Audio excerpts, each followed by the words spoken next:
few years ago, I was watching this video on YouTube. It was black and white, it seemed really serious and educational, and it showed these women who were just picking noodles off of trees. And they said that's where your spaghetti comes from. It comes from trees. And I was thinking to myself, noodles don't grow on trees, right? Well, as it turns out, you can grow noodles on trees. More specifically, the papaya tree.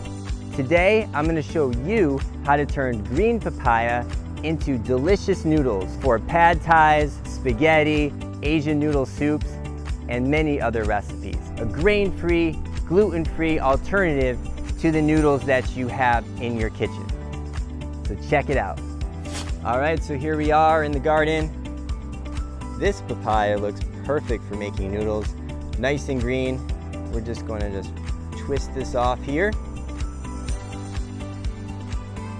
Take it over to the table. All right, so here it is. This is our green papaya. So now we're going to slice it and chop it up and get it ready for our spiralizer. So the first thing we're going to do is just cut off the tips, just like that. And then we got this peeler. I like this type of peeler because I'm able to just go really fast. I just want to get all the green off because the green can be bitter.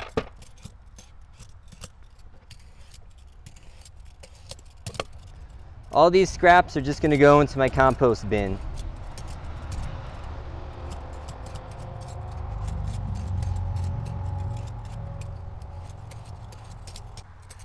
So when we prepare it green, it doesn't have any sweetness at all to it. Okay, so we can be using it like a squash. Obviously today we're going to be making noodles with it. All right, so now this is looking good. I think we're ready to chop it up. All right, so now we're just going to slice this in half.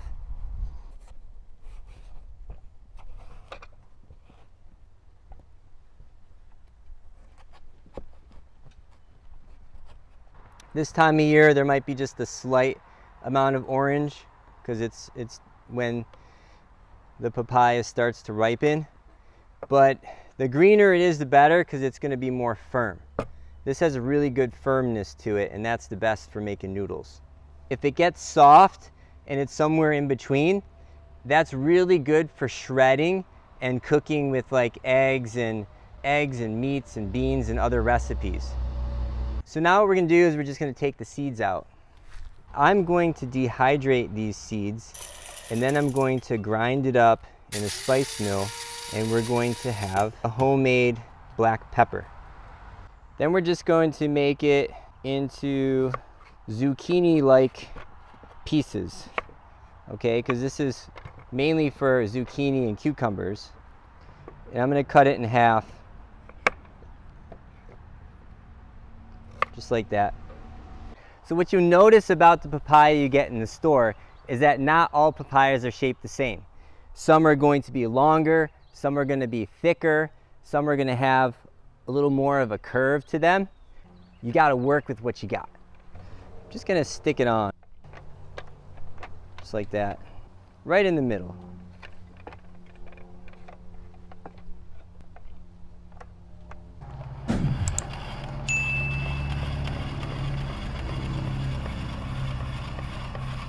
Look at these noodles, super long. The reason why I like these over the cucumber noodles and the zucchini noodles is not only are they fun and bouncy, but they have a firmer texture. They're not as watery. And so if I want to keep that firm texture, I can, or I can just cook them longer and give them the consistency of like a spaghetti noodle or a noodle you'd use in a pad thai or a pho. They also store really well in the refrigerator, and you can freeze them and keep them in the freezer for several months. So it turns out that guy was right. You can grow noodles on trees. The papaya tree. For those who love this dish, there's nothing like real homegrown spaghetti.